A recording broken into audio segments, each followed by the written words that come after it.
चौधरी बरेली में I love Mohammad का banner लेकर जिस तरीके से कुछ दंगाइयों ने दंगा भड़काने की कोशिश की, उनका इलाज उत्तर प्रदेश की पुलिस ने कर दिया। लाठीचार्ज का वो वीडियो आपने देखा होगा जिसमें पुलिस दंगाइयों को खदेड़ती हुई नजर आई है। बहुत सारे ऐसे लोग हैं जो इस वीडियो को देखने के बाद आंसू बहाते हुए भी नजर आए हैं, लेकिन उन्हें यह भी पता होना चाहिए कि कैसे जब पुलिस शांति से बात कर रही थी तो इन उत्पातियों ने पथराव करने की कोशिश की थी, जिसका सबूत है सड़क पर पड़े हुए ये ईंट और पत्थर। बहरहाल बरेली की हिंसा को बहुत जल्द नियंत्रित करने वाली यूपी पुलिस और यूपी पुलिस के बड़े बड़े अधिकारी गश्त कर रही हैं। हमने आपको एक तस्वीर दिखाई थी बरेली के एसएसपी अनुराग आर्य की, जिसमें वो घुड़सवारी करते हुए नजर आए, यानी कि घोड़े पर सवार होकर ही गश्त करते हुए नजर आए थे। अनुराग आर्य के इस अंदाज को हर किसी ने पसंद किया था। अब अनुराग आर्य ने, जो कि बरेली के एसएसपी हैं, उन्होंने एक प्रेस कॉन्फ्रेंस की और बरेली हिंसा के बाद कैसे कैसे मौलाना तौकीर रजा के खिलाफ एफआईआर हुई है, क्या क्या एक्शन लिए जा रहे हैं, किस किस के खिलाफ शिकायत दर्ज हुई है, पूरी लिस्ट पढ़कर अनुराग आर्य ने किस तरीके से बताई है। आइए उनका पूरा स्टेटमेंट आपको सुनवाते हैं ताकि बरेली हिंसा के बाद पुलिस क्या कुछ एक्शन ले रही है आपको बहुत हद तक समझ में आ जाए। जुमे की नमाज के बाद कुछ जगहों पे अलग अलग थाना क्षेत्रों में पुलिस और प्रशासन की जो ड्यूटियां लगी हुई थी, वहां पे कुछ लोगों के द्वारा हिंसक प्रदर्शन किया गया, जिसके संबंध में कल हम लोगों ने बताया था कि हम कठोर विधिक कार्रवाई सुनिश्चित करेंगे। उसमें हम लोगों के द्वारा अब तक कुल 10 एफआईआर दर्ज की गई है, जिसमें थाना कोतवाली में 5 एफआईआर दर्ज की गई है, थाना बारादरी में 2 एफआईआर दर्ज की गई है, थाना किला प्रेमनगर और कैंट में 1-1 एफआईआर दर्ज की गई है। इन दर्ज एफआईआरों में आज हम लोगों के द्वारा कुल 8 अपराधियों को, जो इस घटना में शामिल थे, 8 अभियुक्तों को गिरफ्तार करके जेल भेजा गया है। उनके नाम मैं आपको पढ़ के बता देता हूं। मौलाना तौकीर रजा, सरफराज पुत्र सलीम, मनीफुद्दीन पुत्र जरीफुद्दीन, अजीम अहमद पुत्र नसीर अहमद, मोहम्मद शरीफ पुत्र मोहम्मद अहमद, मोहम्मद आमिर पुत्र मोहम्मद जाहिद, रिहान पुत्र राजू और मोहम्मद सरफराज पुत्र सलीम। इन 8 लोगों को आज हम लोगों के द्वारा गिरफ्तार किया गया है और जो रिमांड मजिस्ट्रेट है उनके समक्ष पेश करते हुए न्यायिक हिरासत में इनको लिया गया है। कोर्ट के आदेश के उपरांत उनको संबंधित जेल में भेजा गया है। टोटल जो 10 एफआईआर दर्ज हुई है, उसमें जो प्रमुख एफआईआर है थाना कोतवाली की, इसके बारे में मैं आपको बता देता हूँ। एफआईआर नंबर 489/25, जिसमें भारतीय न्याय संहिता की धारा 109(1), 109(2), 118(2), 121(2), 189(5), 191(2), 195(1), 196(1), 196(2), धारा 223, 310(2), 324(5), 324(6), 61(2), धारा 62, आपराधिक कानून संशोधन अधिनियम धारा 7, सार्वजनिक संपत्ति नुकसान निवारण अधिनियम धारा 3 और सार्वजनिक संपत्ति नुकसान निवारण अधिनियम धारा 4।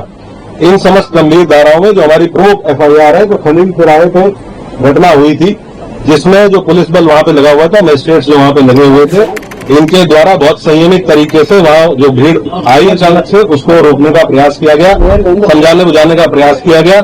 उसके बावजूद इस भीड़ के द्वारा बैरिकेडिंग को तोड़ के पुलिस बल के साथ दुर्व्यवहार करते हुए इस्लामिया कॉलेज पहुंचने के लिए प्रयास किया गया और उसके अंतर्गत पुलिस के ऊपर हमलावर हुए, पुलिस के ऊपर पथराव किया गया। वहां से हम लोगों के द्वारा जो सामग्री रिकवर हुई है उसके बारे में मैं आपको बता देता हूँ। ईंट पत्थर के टुकड़े भारी मात्रा में रिकवर किए गए हैं, चप्पल जूते भारी मात्रा में, पुलिस के टूटे हुए बैरिकेड रिकवर किए गए हैं। वहां से कुछ ब्लेड्स, खोखा कारतूस 12 बोर और 315 बोर के, जो संभवतः फायरिंग में यूज होंगे, वो रिकवर किए गए हैं। जिंदा कारतूस रिकवर किए गए हैं।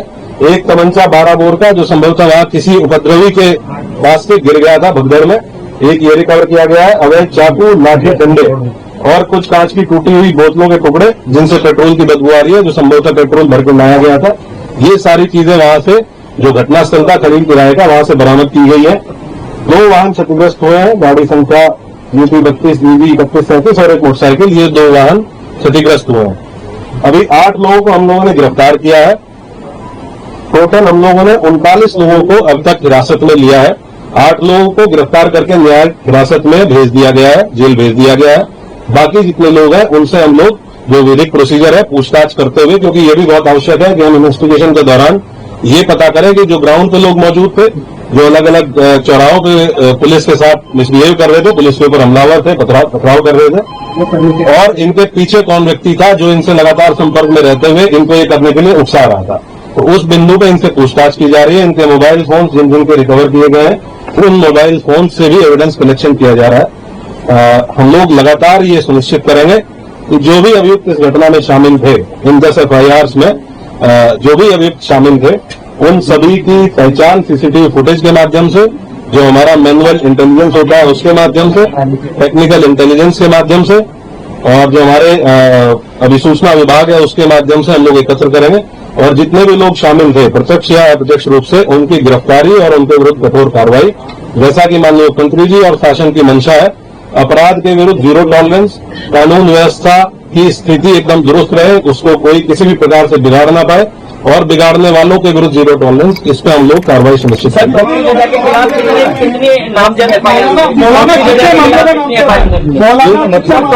के खिलाफ कितनी FIR? टोटल अभी तक 7 FIRs हैं, जिनमें मौलाना तौकीर रजा का नाम प्रकाश में आया है, और हम लोग ये इन्वेस्टिगेशन में भी इसको पार्ट बनाएंगे कि जो लोग, जिन लोगों ने पहले दिन लेटर लिख के दिया था और ये आश्वासन दिया था कि कोई भी भीड़ इस्लामिया की तरफ नहीं आएगी, लोग शांतिपूर्ण तरीके से नमाज पढ़ के और वापस जाएंगे, उसके बाद उन्हीं लोगों ने उसको रात में 2 घंटे बाद अपने ग्रुप पे ये कह के उसको खारिज किया कि ये फर्जी हस्ताक्षर है, जबकि वो हस्ताक्षर उन्हीं 3 लोगों के थे जिन लोगों ने उसके हस्ताक्षर किए हुए थे। इन्वेस्टिगेशन में अब तक क्या शामिल निकल के सामने आया है, और क्या बाहर के लोग भी बरेली में जो हिंसा हुई है उसमें शामिल? ये डेफिनेटली, क्योंकि ये लगभग 7 दिन से इस चीज की अपील की गई थी, और 7 दिन से लगातार पुलिस और प्रशासन के लोग, डीएम साहब और मेरे द्वारा लगातार संवाद स्थापित किया गया। हम लोग इस प्रयास में थे कि संवाद स्थापित करके उसके साथ साथ हम लोग निरोधात्मक कार्रवाई करके सुनिश्चित करेंगे और ये कन्वे करेंगे कि कोई भी ऐसा काम न किया जाए, कोई भी ऐसा आयोजन न किया जाए जो विधि विरुद्ध हो। इसके लिए सभी धर्मगुरुओं से संवाद स्थापित किया गया, जनप्रतिनिधियों से संवाद स्थापित किया गया, लेकिन उसके बावजूद भी जिन लोगों के द्वारा ये किया गया उनके विरुद्ध हम लोग कठोर कार्रवाई बिल्कुल इंश्योर करेंगे।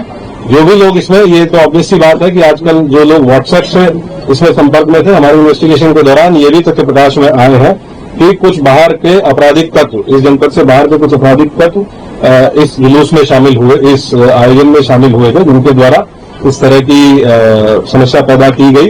उनके बारे में भी हम अभी सूचना संकलन कर रहे हैं। ये भी ज्ञात हुआ है कि इसमें एक नवीन नाम का व्यक्ति ये लगातार फोन पे संपर्क में था और इससे व्हाट्सएप कॉल के माध्यम से लोगों की बात हो रही थी और इसके द्वारा भी वहां लोगों को हाँ, ये वही व्यक्ति है जिसके सिग्नेचर थे उस कागज पे जो पहले दिन अपील जारी की गई थी, और ये अभी फरार है। पुलिस की टीम बिगाड़ने की कोशिश की, पुलिस ने अज्ञात है कितने नामजद हैं? हम लोगों ने टोटल 10 FIR दर्ज की है, तो उसमें अलग अलग जहाँ जहाँ घटना स्थल है, जहाँ जहाँ पे जो घटनाएं हुई है, उसमें अलग अलग लोग टोटल 7 FIRs हैं, जिनमें इनका विधिक प्रावधान के अंतर्गत जो भी कार्रवाइयाँ पॉसिबल है वो सब कार्रवाइयाँ सभी के विरुद्ध इंश्योर की जाएंगी। इतिहास भी निकाला जाएगा तमाम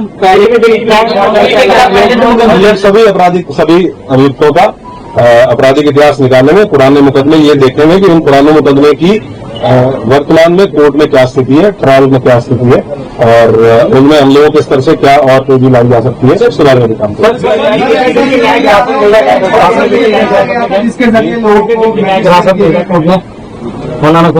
कोर्ट नॉर्मली जब भी कोर्ट के समक्ष पेश किया जाता है तो 14 दिन की न्यायिक हिरासत। मतलब पुराना बरेली की बड़ा करने के आयोजन से ये बड़ा करना चाह रहे थे बरेली में। ये हम लोग आपको इन्वेस्टिगेशन देते हैं, इन्वेस्टिगेशन प्रोसीड करेगी कि इस मंशा क्या थी, और यहाँ का जुरिस्डिक्शनल जेल बरेली जेल है, और जो यहाँ पे रिमांड मजिस्ट्रेट है उनके द्वारा उनको बरेली जेल में आपने बताया कि तमंचा भी बरामद हुआ है। क्या इस पूरे इंसिडेंट में फायरिंग हुई है? पहला सवाल ये। दूसरा, पुलिस वालों को भी चोटें आई हैं, क्या उनको भी छेने लगे हैं? और कितने पुलिस वाले ऐसे हैं जो अभी घायल हैं? कुल 22 पुलिसकर्मी कल जब हम लोगों ने अपने पूरे टीम को गैदर किया, कुल 22 पुलिसकर्मी ऐसे थे जो इंजर्ड थे, जिनका मेडिकल कराया गया, बंद कर दिया 22 पुलिसकर्मी। कुछ लोग ऐसे हैं जिनको डाउटफुल फायर आर्म इंजरीज है, उनका भी फाइनल मेडिकल परीक्षण कराया जा रहा है। जब ये चीज हम लोगों के मेडिकल परीक्षण फाइनल हो जाएगा उन लोग आपको इसके बारे में अवगत कराएंगे। लेकिन ये डेफिनेट है कि इसमें अराजक तत्वों के द्वारा फायरिंग की गई। अलग अलग घटना स्थल पे अलग अलग थे, कुछ जगह पे 200-250 लोग अज्ञात में थे, कुछ जगह पे 300-350 लोगों की कितना हो गया, लगभग 2,500 लोग ऐसे हैं जो अज्ञात में अलग अलग घटना स्थलों पर, जिनको हम लोग अभी चिन्हित करने का प्रयास करेंगे। टोटल 22 पुलिसकर्मी घायल है, जिनका हम लोगों ने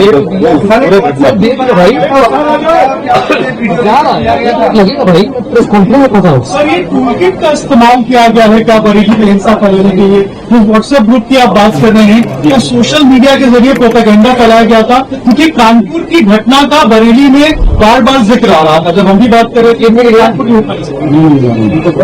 ये हम लोग इन्वेस्टिगेशन के दौरान अगर कोई इस तरह की चीज हम लोगों के सामने आएगी तो बहुत डेफिनेटली उसको आप लोगों के साथ शेयर करेंगे।